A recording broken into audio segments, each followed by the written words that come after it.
ትናንትናው ትምህርታችን ኢን አይተናል በደንብ ማለት ነው። ኢን በደንብ ከልሰናል እንዲሁም ኤንም በደንብ ከልሰነዋል። በትናንትና ኢ መጀመሪያ ላይ ስትመጣ ልክ እንደ ተነባቢ ሆና ስትመጣ ሶስት አይነትን አነባበብ እንዳላት አይተናል። ለምሳሌ አንደኛው ኤ ነው፣ ሁለተኛዋ ኢ ናት፣ ሶስተኛው አ ነው። እና ለምሳሌ እንደ ኤ ስትመጣ ኤቨር ኤቨር መቼም፣ ኤቭሪቲንግ ኤቭሪቲንግ፣ ኤልስ ብለን አንብበናል። እና ቲኤች ሲመጡ አንዳንዴ ቲኤች ሲመጡ እንደ ተ ይነበባል። አሁን እዚህ ጋር ቲንግ ነው። አሁን እዚህ ጋር አንዳንዴ ደግሞ እንደ ፈ ይነበባል። እንደ ፈ ለምሳሌ ተርድ ስንል ማለት ነው እንደዛ ይነበባል። አንዳንዴ እንደ ዘ ይነበባል። ቲኤች ሲመጣ አሁን ለምሳሌ ዘ የምንለው ለምሳሌ ቆይ በእንግሊዘኛ አሁን ይሄ ዘ ነው አይደለም፣ ይሄ እዚህ ጋር ኤች አለች ዘ ነው ይሄ። እነሱ ይሄንን መጠቀም ሲችሉ ለምን ዘ እንዳረጉት አላውቅም። እሺ ሌላው እንደ ኢ ስትመጣ እንደ ኢ ለምሳሌ ኢዚ፣ ኤክስክሪመንት። አሁን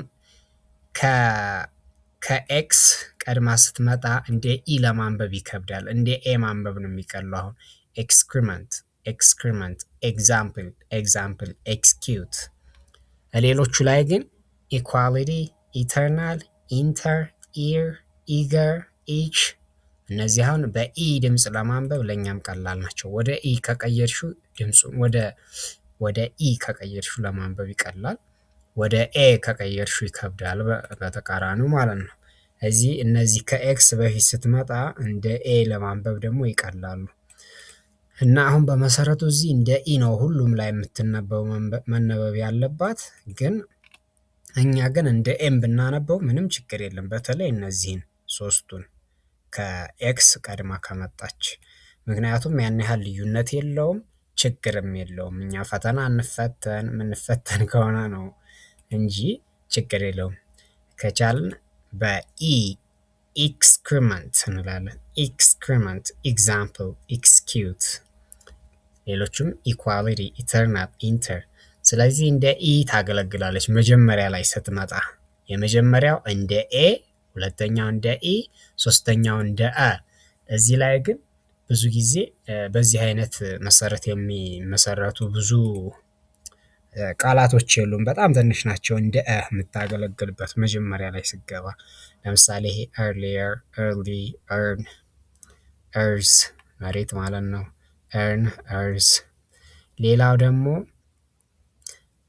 እንደ አ ሆና ትገባለች። ያው አንድም ቢሆን ይሄንን ነው እኔ ለጊዜው የማውቀው ቃል አይ። እንደ አ ልክ በኤ ቦታ ገብታ ታገለግላለች። እንደዚህ አሁን እንደዚህ አይ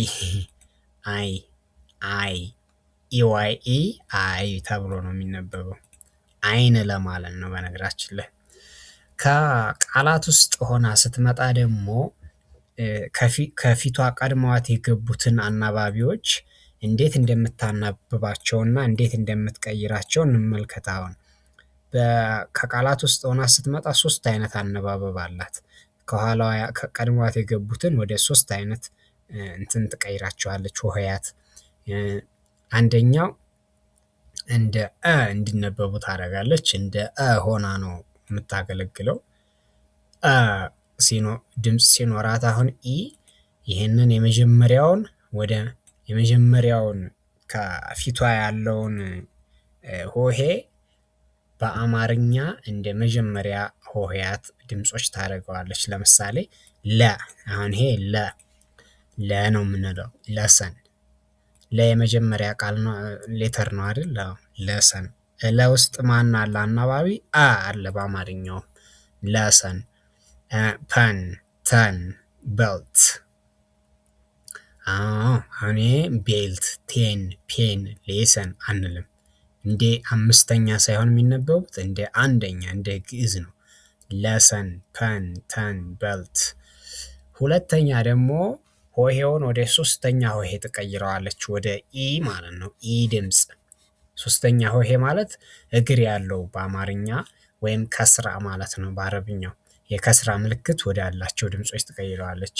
ቢ፣ ሲ፣ ሂ፣ ሂር፣ ዲግሪ ምሳሌ ነው ይሄ አሁን እዚህ ጋር አሁን ሁለት ጊዜ ኢ ከአናባቢው ቀጥላ ስትመጣ ሁለት ኢም ካለ ወደ ሶስተኛ ነው የምቀይረው።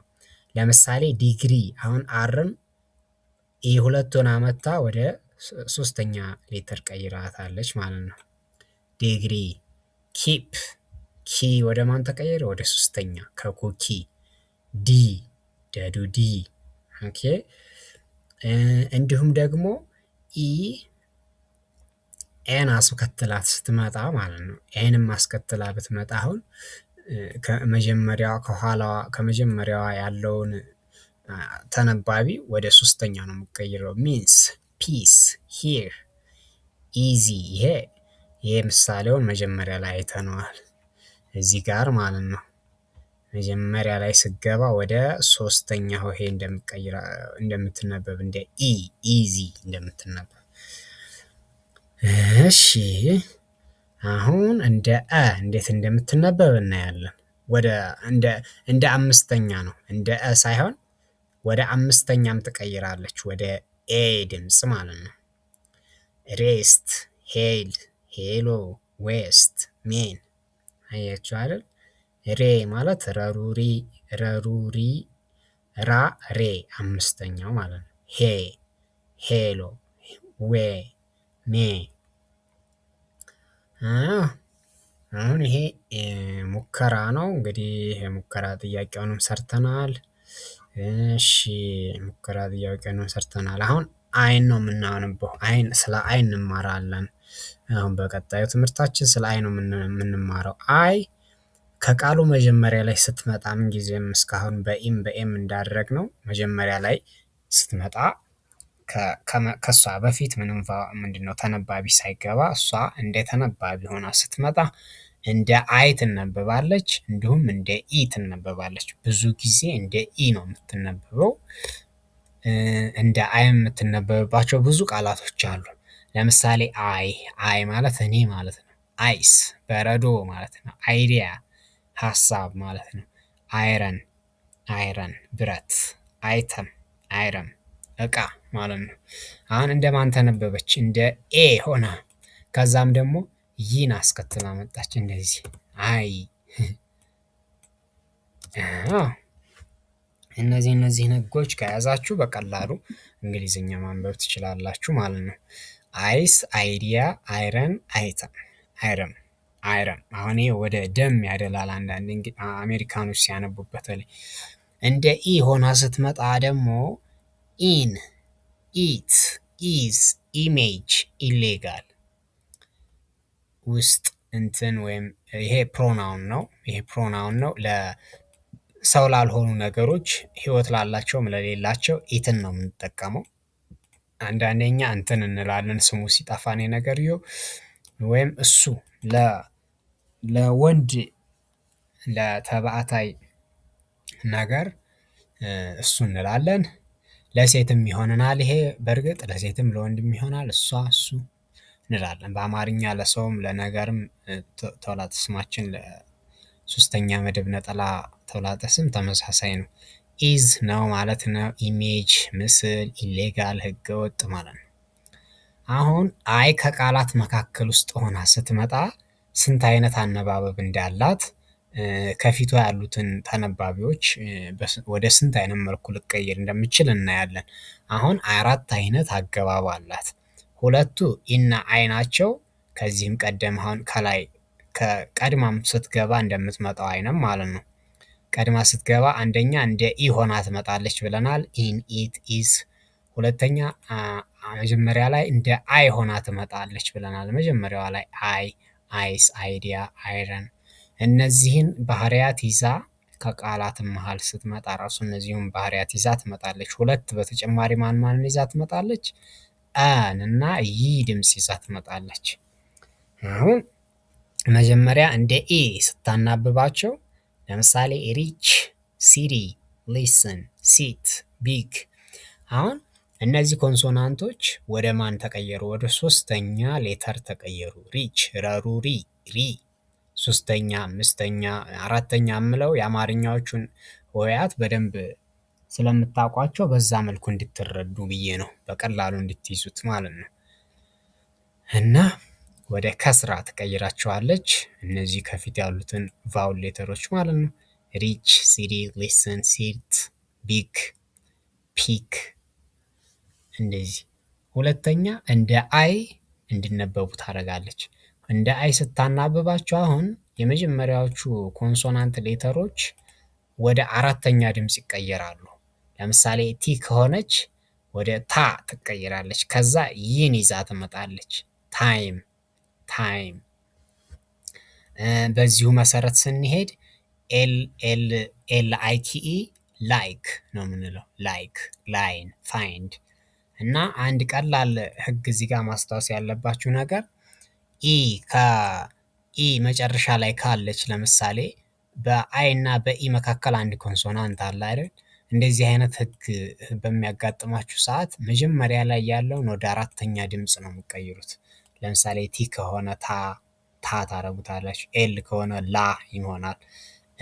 ኤፍ ከሆነ ፋይንድ ይሆናል። አሁን በእርግጥ እዚህ ጋር ኢ የለችም፣ ሌላ ኮንሶናንት ነው ያለው፣ ግን ፋይንድ እንደዛ ብለን ነው የምናነበው ማለት ነው። ይህንን ህግ መያዝ አለባችሁ ማለት ነው። ሌላውና የመጨረሻው እንደ የመጨረሻው አይደለም ነገራችን ላይ፣ ይሄ ሶስተኛው ነው። እንደ የምትነበብበት ሶስተኛው ነው። እንደ ብዙ ጊዜ ከአር በፊት ከመጣች አይ እንደ ትነበባለች። የመጀመሪያውን ሆሄ ወደ ግዕዝ ትቀይረዋለች።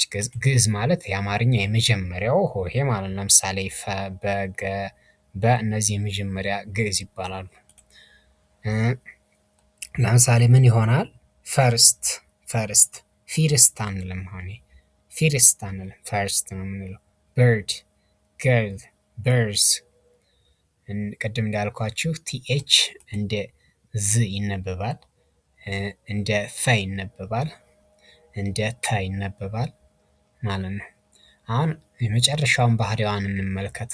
ይህ እንዴት ልትሆን እንደምችል። ይህ የምትሆነው ከኮንሶናንት ከሌላ ቫውሎች ቀጥላ ስትመጣ ነው።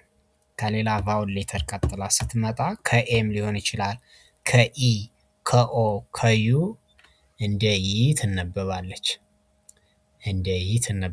ለምሳሌ ቬይን ከንቱ ልፋት ወይ ጥቅም የሌለው ነገር ቬይን ይባላል። ሬይን ዝናብ፣ ሜይን ዋና፣ ዌይት መጠበቅ፣ ኤም አላማ፣ ግብ የሆነ ማለም። ኤይት አያችሁ፣ አሁን ከኤ ቀጥላ ስትመጣ አይ ምን ሆነች? ይ ሆነች። ኤም ኤይት። እዚህም ላይ እንደዛው ኤይት። ቬይን፣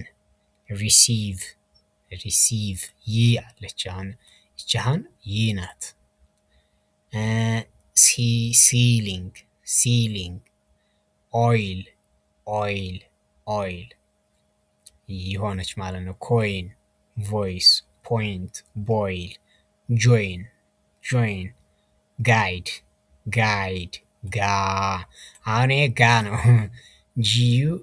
ጂዩ ጋ ሆኗል። አሁን ግን ይቺ ያው ስቲል ይናት። ጋይድ፣ ኩዊክ፣ ዲስጋይዝ ሆኗል ማለት ነው።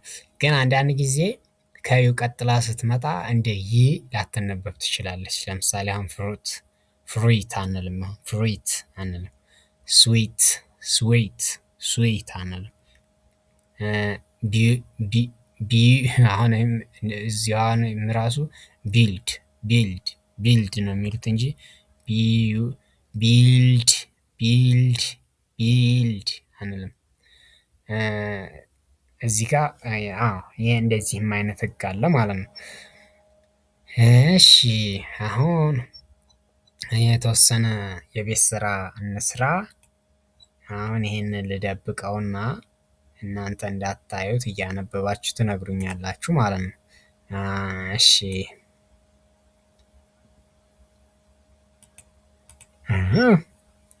አሁን ይሄ እንዴት ነው የሚነበበው? አሁን ስለ አይ ተምረናል። መጀመሪያ ላይ ስትመጣ እንዲሁም ቃላት ውስጥ ስትመጣ ምን አይነት አነባበብ እንዳላት ወደ ምን እንደምቀይራቸው አይተናል። እሺ እናንተ ገምቱ። ይሄንን ማን አላችሁት? ኤች አይ ኤን ቲ አሁን ሂንት ነው የምትሉት። ሂንት ፍንጭ ሀሳብ፣ ምልክት፣ የሆነች ፍንጭ መግቢያ ቀዳዳ ማለት ነው ሂንት። እሺ ሄስ ኤስአይፒ ሲፕ መሳብ፣ መምጠጥ፣ ለመጠጥ ማለት ነው። ለሚጠጣ ነገር። እዚህ ጋር ደግሞ ኤምአይኤክስ ሚክስ ነው። ሚክስ መቀላቀል። ኤፍአይኤልኤል ይህም ፊል ማለት ነው። እዚህ ጋር ቅድም እንዳየነው ልክ ላይክ ታይም፣ ሌላ ደግሞ ምንድን ነበረ? ታይም ላይክ ላይን ፋይንድ፣ እንደዚህ አይነት ህግ ደግሞ አለ። ይሄ ማለት ነው። አሁን እዚህ ጋር ስላይድ ብለን ነው የምናነበው። ስሊድ አንልም። ላይድ። ይሄ ወደ አራተኛው ይሄ ይቀየራል። ከዛ ይገባል። ስላይድ። ባይት በዚህ መሰረት ከሄድ ይችን ሩል ከያዛችሁ፣ ይችን ህግ ከያዛችሁ ሌላውንም ታነቡታላችሁ ማለት ነው። ስላይድ፣ ባይት፣ ድራይቭ። አሁን እዚህ ጋር ኤስ አለ። እዚህ ጋር ግን ሌላ ኮንሶናንት የለም። ባይኖርም ግን ከዚህ ወዲያ ያለው እና ከዚህ ወደዚህ ያለው አነባበብ ህጉ ተመሳሳይ ነው። ይሄ ኤል ስለሆነ ላ ይሆናል። ይሄ ቢ ስለሆነ ባ ይሆናል። ከዛ ይ ትጨምራላችሁ። ከዛ ት፣ እዚህ ጋር ት ትጨምራላችሁ። እዚህ ጋር ድ ትጨምራላችሁ። ስላይድ፣ ባይት፣ ድራይቭ፣ ስማይል፣ ማይል፣ ተርድ። አሁን ይሄ ቅድም ያልኳችሁ ነው። ቲኤች አንድ ላይ ሲመጡ ከመጀመሪያ ላይ ከሆኑ በተለይ ፈ ነው የሚሆነው። ፈ የአረብኛ ፈ አለ። በአማርኛ ሰ ነው እንጂ ፈ የለም። በእንግሊዘኛም እንደዛው። ግን እነሱ ያን ለመተካት ቲኤችን ይጠቀማሉ። ተርድ ሶስተኛ ማለት ነው። ተርድ፣ ማይል፣ ስማይል፣ ድራይቭ፣ ባይት። እሺ ተርድ ሶስተኛ። በርት አሁን ይሄ ዘ ነው። በርት እና አይ ከአር በፊት ከመጣች እንደዚህ እንደ የመጀመሪያውን ወደ አ ድምፅ ነው የምቀይረው ብለናል። በርት። ደርቲ ቆሻሻ ማለት ነው። ፈርም ጽኑ፣ ጥብቅ ማለት ነው። ስቲር አሁን እዚህ ጋር ግን ኤክሴፕሽናል ናት። አሁን ከአር ቀድማ ስለመጣች ስተር ትሆናለች አንልም። ስቲር ማማሰል፣ መበጥበጥ። ተርስት መጠማት ማለት ነው። ውሃ ጥም። ኖይዝ አሁን ከአናባቢ ሆሄያት ቀጥላ ስትመጣ እንደ ይ ትነበባለች ብለናል። ለዚህ ምሳሌ አሁን አይ ነው። ኖይዝ፣ ቾይስ፣ ስፖይል ወዘተ። ይሄን ይመስላል የዛሬው ትምህርት። እነዚህን ህግጋት በደንብ ማወቅ ያስፈልጋል፣ እንግሊዘኛን በቀላሉ ለማንበብ ማለት ነው። እና ይሄን ይመስላል። ቀጣይ ደግሞ ስለ ኦ እና ስለ ዩ እንማራለን። ከዛ ስለ ዋይ እንማራለን። ከዛ በኋላ እንግሊዘኛ ለማንበብ አይከብደንም ማለት ነው። ሌሎች ህግጋትን መማር እንጀምራለን ደግሞ። ለምሳሌ ቲኤች ምንድን ነው ምናምን፣ ሲኤች የሚባል ነገር አለ። ቲኤች አሁን ሲኤች አብረው ሲመጡ እንደ ቼ ነው የሚያገለግሉት። ቲኤች እንደ ዘ፣ እንደ ፈ፣ እንደ ዘ፣ እንደ ቲ፣ ሌሎችም አሉ። እነሱንም እንማራለን ማለት ነው።